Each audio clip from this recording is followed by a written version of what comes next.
Tonight on PhillyCAM Voices, we have a segment on Record Store Day and its impact on independent record stores and an interview on ongoing supply chain and staffing shortages due to COVID. Good evening and thanks for tuning in to PhillyCAM Voices. I'm your host, Toya Haynes.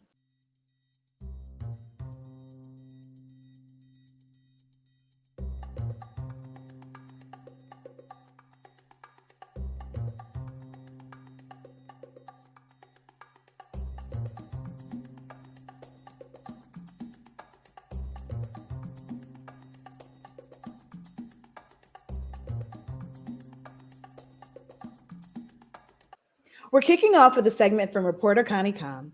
Connie brings us a piece about the ongoing supply chain crisis and the widespread staffing shortage. Connie spoke to a local small business owner, a manager of a local food co-op, and a consumer who recently visited a hospital emergency room. Let's watch. It's Christmas time, and across the country, consumers are getting ready to celebrate the holiday season. Families will be getting together, exchanging gifts, and enjoying a holiday meal. But looming is something that may have a bad effect on this holiday season's festivities: the supply chain crisis. I'm interviewing 3 people who have had to deal with the supply chain and staffing shortage crisis that goes with it. Kristen Grant, a small business owner, AJ Hess, the manager of a local grocery co-op, and Margaret Fairchild, a consumer who recently visited a hospital emergency room. I asked Kristen how the supply chain crisis has affected her business. Here's what she had to say. So I've been in business, like I said, for about 14 years now. My jewelry is one of a kind, which is hard to keep doing for 14 years, but that's what I strive for. Many of my beads come either from my travels or from international gem and bead shows.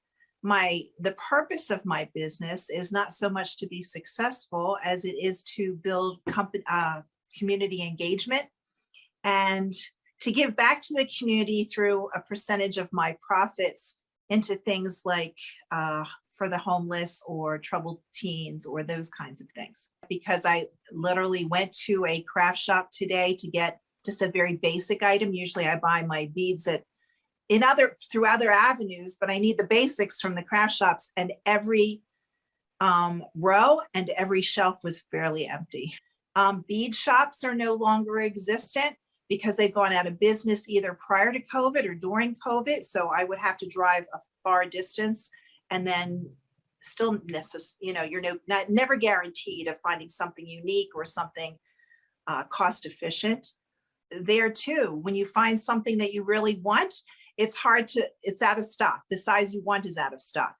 And the prices have gone up dramatically on certain things like lapis lazuli, which is a very popular gemstone. Literally in 1 month, because of the troubles in Afghanistan, the price tripled.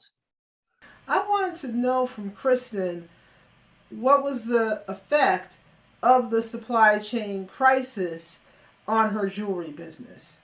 Because people can't get out, because they're afraid of being in crowded public places, because they can't find what they need, or the frustrations of having packages stolen from their door and never delivered, all those kinds of things, my business has exploded. And so where I think I have enough supplies for, in one case, for 2 years, I thought, oh, I'm good. One show, I blew out of all that specific stock. I have just done my top sales of all time. AJ Hess explains what's going on in the retail grocery space with the supply chain crisis. So I'm the general manager, which, as the sort of title implies, I do a little bit of everything. We have had a difficult time getting the amount of products that we're ordering. So our vendors have a lot of out of stocks, meaning they just don't have it to supply to us. We had one vendor actually not be able to bring us things for weeks because they couldn't get packaging. The production level, like I said, with packaging, also with raw materials, and then the production side, and then also within distribution, delivery drivers has been one of the most challenging. And so our orders actually get cut depending on how many staff they have to actually fill the orders to bring to us, whether they have the product or not. Many folks have probably heard hiring is a big challenge everywhere. So we're seeing that for ourselves, not quite as much, but definitely at our distribution level and the producer level as well. The supply chain crisis and staffing shortages are erupting in areas you wouldn't think about. Margaret Fairchild went to the emergency room, spent 12 hours there. Here is what she experienced. Now, my worst experience in the emergency room in recent years has been 2 hours waiting. I didn't think I would be in the waiting room for more than 2 hours because I've never been in the waiting room for more than 2 hours. And even that's too long, but I waited for more than 6 hours, really. I mean, I actually, after having arrived there at 7:30, I did not get brought in until I guess it was about 1:30 in the morning, maybe even closer to 2. Did the hospital staff give you any reason why it was taking so long? There were not enough beds, that all the beds were taken by people who were being admitted. And apparently they were short-staffed. As I said, this has never happened before, never that long. Our guests have ideas on how the policies can change to deal with the supply chain crisis now and in the future. Here's what they had to say. We're going to have to rethink how we do things. As far as me, I am trying to be very forward thinking. I'm trying to plan ahead. I'm spending way more money than I intended to spend, with the anticipation that handmade crafts and local businesses are going to do this a lot better than they have in the recent past. I think we may go back to that kind of trend. Do you think that employers really need to sort of like reflect on their, like, how they're being, are they being good employers, and what does that mean? And how are we keeping staff safe in this situation? I think there are some sort of higher level policies, like hazard pay for frontline staff was talked about multiple times and just sort of never came about. Now, we paid hazard pay for over a year, but I think now employers need to really think about moving forward how they're going to be good to their staff and make staff want to work there and have a good job. I mean, ideally a job that you could see yourself moving up in or having a career there, for longer periods of time, and not overwork people. I think folks got burnt out too because staffing shortages, and then we had people overworked who were there. I think, for instance, the idea of the Medicare for all would help. I just think that having a better healthcare system, which was oriented toward providing good healthcare for everybody, would definitely help. There would be a whole different approach, I think, in the hospitals and so forth, because they would put a premium on, people's health and life. This is Connie Calm for PhillyCAM Voices. Now let's check out that story on Record Store Day and its impact on independent local record stores. They say everything old becomes new again, and music is no exception. Vinyl records have become a hot commodity as of late. 2021 saw vinyl sales skyrocket to 108% during the first 6 months. The international observance of local record stores, otherwise known as Record Store Day, has become a favorite amongst vinyl collectors. Now held 3 times a year, Record Store Day is a day where many support local record stores and stand in line early for Record Store Day limited vinyl. However, not everyone in the vinyl record industry is a champion of Record Store Day. I spoke with Max Ochester, owner of record store Brewery Town Beats in Philadelphia, about how Record Store Day can present a problem to independent local record stores. You gave me a fresh perspective on Record Store Day that I've never heard before. And so you told me that you used to participate in it, but things have kind of changed. Can you just talk to me about that and how what you do now works best for your store? Yeah, and record store day is still happening the way it used to happen. For me personally, there was a lot of things that just started to kind of push me in the other direction. I don't ever really order new release vinyl. If somebody wants something, I can order it, but I don't actively order stuff. It got to a point where I went to go order something for record store day because I was really going to try to make the push and like do it. And I got an email back from a distributor saying, well, you don't meet our threshold for the year, so you can't order any of this stuff. So that was kind of the last straw. And I was just like, you know what, I'm gonna, in my own way, anti-record store day kind of feel. People go around saying, every day is record store day. Yeah. It's a small business, and we need support year round, and I can't lie. Some of those things sell all the time. For instance, Fleetwood Mac Rumors sells every time I buy it. Every time I have a couple copies that they sell. So it's an interesting time in the record business. It sure is. Why do you think vinyl's so popular right now? It's the same thing that people have been saying forever. It's tangible. You grab a record. Oh, here's some cool. You grab a record and you've got these amazing graphics on the front. These are the Halloween records. These amazing drawings, and this one literally says the ideal party record, and it has monster sounds and dance music. So like, just create a mood. It's tangible. You can touch it. You can read about the artists. You can see the artwork. I love stuff like this. I don't know if you can see, but on the back, there's like a handwritten address. So like if she took it to a party, she wanted it returned to her house. Like that's right. So it's a cool piece of history. Yeah, it's amazing. It's absolutely amazing all around. Yeah. You still do events around this time. Do you think it's just it still is beneficial for record stores that choose not to participate in that way to still do something for their customers just to celebrate that day or that time for record lovers?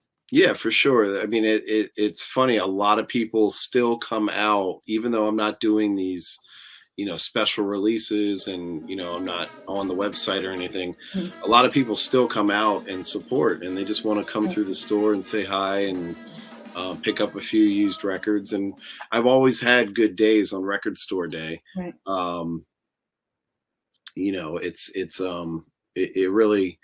It feels good because people are just, it's a recognition twice a year that like, oh, I gotta go do this, Yeah. So I think that's great, particularly stores like yours, where you mentioned you don't do a lot of new releases or reissues. You have a great selection of catalog items and things that are hard to find, and maybe someone that like may have just gotten into the Temptations or the Commodores, they'll be able to find original, releases there. Can you tell me more about what your store carries?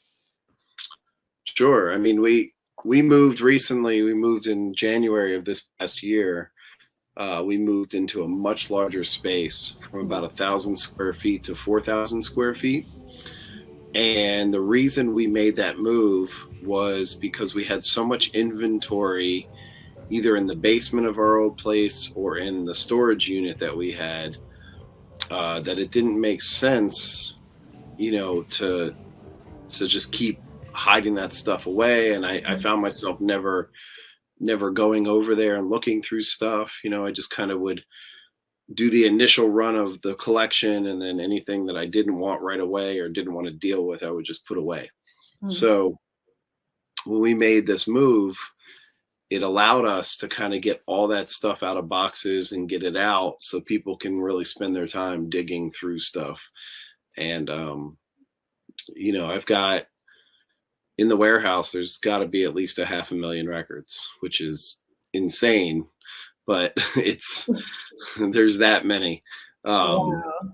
Yeah, between the front and the back room. So it's it's to me, really, it should just be a community space for people who love music and want to come and hang out and talk shop. And myself and everybody that I've ever employed are all just music lovers. So we have good conversation with people. We know a little bit about a lot of things, and always willing to give a good recommendation. And there's literally a record for every occasion. I just bought, because I collect Philadelphia music, I bought a Philadelphia records. I bought a record about bedwetting, and like it was an instructional. On vinyl. This is on vinyl. Yeah. And it was just one of the, I've never seen it before. And it was literally just, what to do about bedwetting. Do you know what year that I'm just curious. You know what year that was released? Probably in the late 60s, I would say. Yeah. Okay. Wow. This is prior to the internet. Records were everything to people. Or prior to Google. This is not something that you could just Google. Right. So I could imagine that was the way that they would, I can't imagine that being on the shelf at a store, though. You're not going to have a section for bedwetting. So, what would your advice be to a novice vinyl collector, like someone that really wanted to get into vinyl? I think your store, like I said, has a lot of the original printings of things. It'd be really interesting to just spend the day. It's not a place that you just want to go into for 5 minutes. So what would be your advice? I've always said this as well. You just pick something that you don't know that looks interesting to you, no matter what it is, no matter what genre it is. If the artwork strikes you, or if you're reading the back and it has like a song title that but this might be an interesting cover of it, just pick something that you don't know. Generally, they're going to be very cheap, $2 to $3 to $4, and you never know. You might find something amazing. You might really enjoy it. So that's what I would say. Great. What would you like to say what would you like people in your community to know about how they can support record stores year round? I think the best way to support is, come in and buy records would be the number one. Mm-hmm. Come in and spend some time talking to the people who work there. Bring records in and play them if there's something interesting that you like. And then if you're not into records, but you still want to support, share stuff on social media, hit people, send them directly. There's a lot of people, circles of friends where people from out of town say, what should we do while we're in Philly? If you want to support, say, hey, go check out this little, this local business. It's pretty cool, so that kind of stuff. I'm Toya Haynes for PhillyCAM Voices.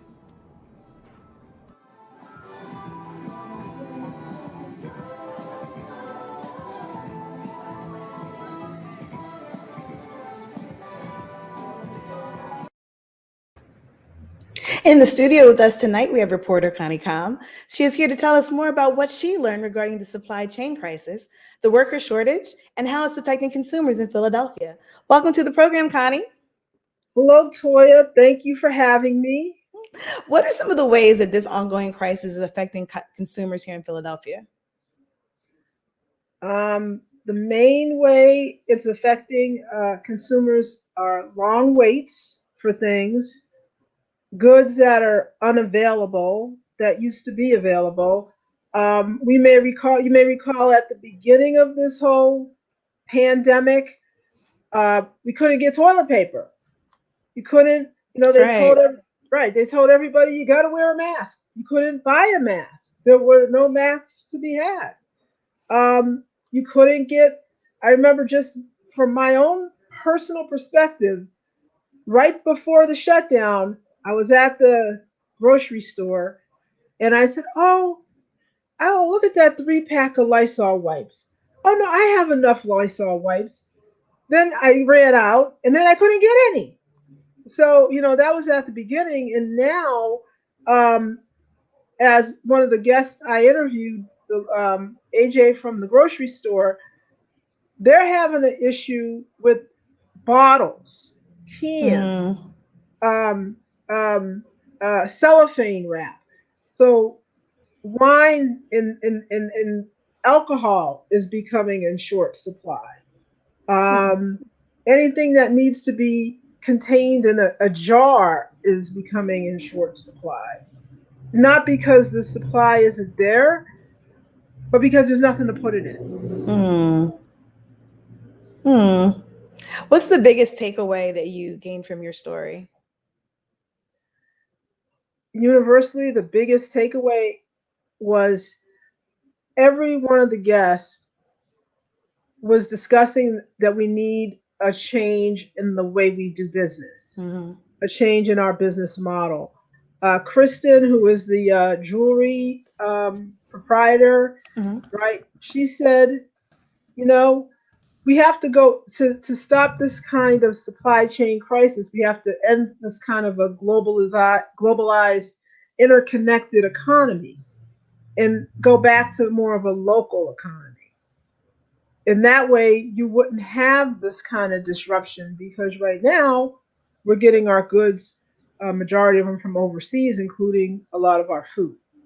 AJ from the Mariposa Co-op pretty much said the same thing, that what they're trying to do at their store is have a more local connection. Like their produce, apples, things like that, they're buying locally so that they have them on hand. And she was saying, consumers are going to have to change the way they think about things as well, because consumers now are like, I want to go to the store, I want to get what I want to get when I want to get it. But if blueberries aren't in season and you can't get them from somewhere else, like the old days, you just don't have them till they're in season. If strawberries aren't in season, you don't have them till they're in season. So this more of this idea of getting further away from this interconnectedness and back to more of a localized economy. Right. So local goods and shopping local would be a big help in this instance. Yeah, well, getting things in the store from the local producers, farmers, artisans, what have you. And my third guest, the one who went to the hospital and had to wait half a day before they got out, 12 hours in an emergency, 6 hours in the emergency room, another 6 hours for whatever treatment she got. Again, the idea that you have to put the people first. Right. Not the business first, but people first. Right. So those are the main takeaways. And also the AJ said that you have to put your workers first, because a lot of these front facing businesses for decades have taken their workforce for granted, paying them these low wages and so forth and so on.